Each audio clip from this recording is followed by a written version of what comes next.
What's going on, YouTube family? My name's Garrett. I'm a full-time seven-figure Amazon seller, and in today's video I'm going to be going over an online arbitrage product I purchased via an opportunity buy. Now, I like to call it an opportunity buy because this was a product that wasn't replenishable, but it was still worth purchasing and bringing on into my business because it was highly profitable. So for those of you who are new to online arbitrage and don't know what replenishable products are, or what I like to call opportunity buys, I'll explain that real quickly for you. So a replenishable product is a product we're likely paying full price, or there's consistent coupons where we can order this product over and over again. Or maybe that store runs a consistent sale every single month and we know when that sale is going to happen, so we can keep ordering that product and selling it long term. Now, an opportunity buy is where a store might be running a one-time sale. They might mark a product down on clearance. There might be a one-time coupon that we get access to that makes a certain product profitable. So we're only buying that product one time. So that's what I like to call an opportunity buy. So in this video, I'm gonna be showing you guys a product I purchased from Tilly's.com as an opportunity buy, why I purchased it, how profitable it was, and just kind of give you guys some further information on how that works. So let's hop right on into my computer. Let me get this screen recording going and we will be off to the races. So here we are, guys. This is the product I purchased as an opportunity buy from Tilly's.com. It's an Adidas pair of shoes, this red version with the gum bottom. Now this shoe model is called an Adidas Multix. I've sold this shoe in tons of the other colors, but the red one, for whatever reason, is extremely hard to buy. And I found this product on Tilly's.com. I was able to purchase this product. Let's see right here. I have the order confirmation for one of my orders. Only thing about Tilly's.com is you have to place small orders or else they'll get canceled. So I was ordering like 5 pairs at a time. I got 5 pairs for $239.95 plus Rakuten cash back was pretty good around then. I think like 5-10%. And we also were buying Tilly's discount gift cards, some of them for 20% off. As you can see, they're kind of hard to find nowadays, but sometimes you'll catch them on like Gift Card Outlet or something like that. I don't even think I bought them from, I don't remember exactly where I bought them from, but when you can find Tilly's gift cards, a lot of times they're 20% off, which really drops that buy cost price. So we're paying well under $50 a unit for this shoe, right? I was buying them in almost every single size that I could. I think I sold through roughly around 100 pairs of this shoe over a couple months.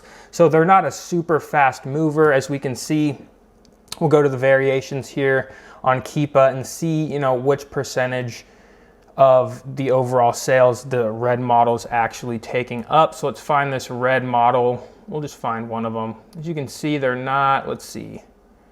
It's only got 12 ratings, but the reason I was able to take the risk on this product was because it's often out of stock. As you can see, this is an out of stock product at the moment because the red version's hard to find. I had sold it in the past and I knew it sold. So I started buying them up. I was the only seller on the listing and I was selling them for about, I think $109. Let me see here.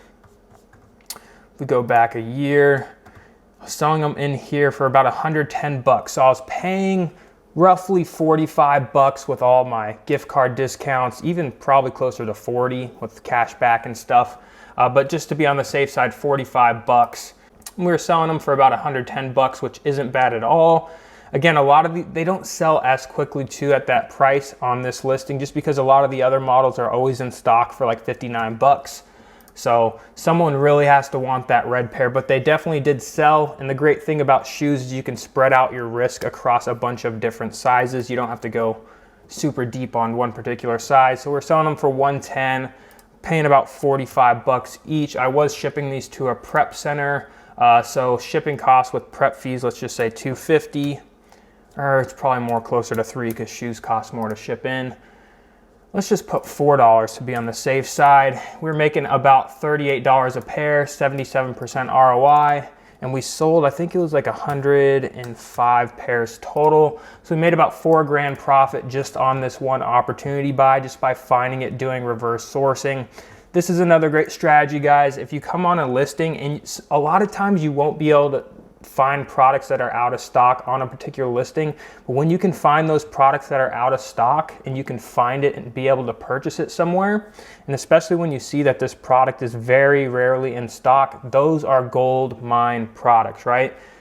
if you find a product like this and you have a source to get it, buy it, because you can pretty much set your price and you can sell it for a lot more than what the other ones are going for on the market, because you're the only seller and this product is obviously harder to find. So yeah, guys, just wanted to give you an idea of how, like, what I consider an opportunity buy versus a replenishable. I know replenishable products are what people rave about, but to be truthful, they're hard to come by, and a lot of times replenishable products have a lifetime value as well. They expire, they don't last forever. So it's always great if you find very high ROI products, purchase them.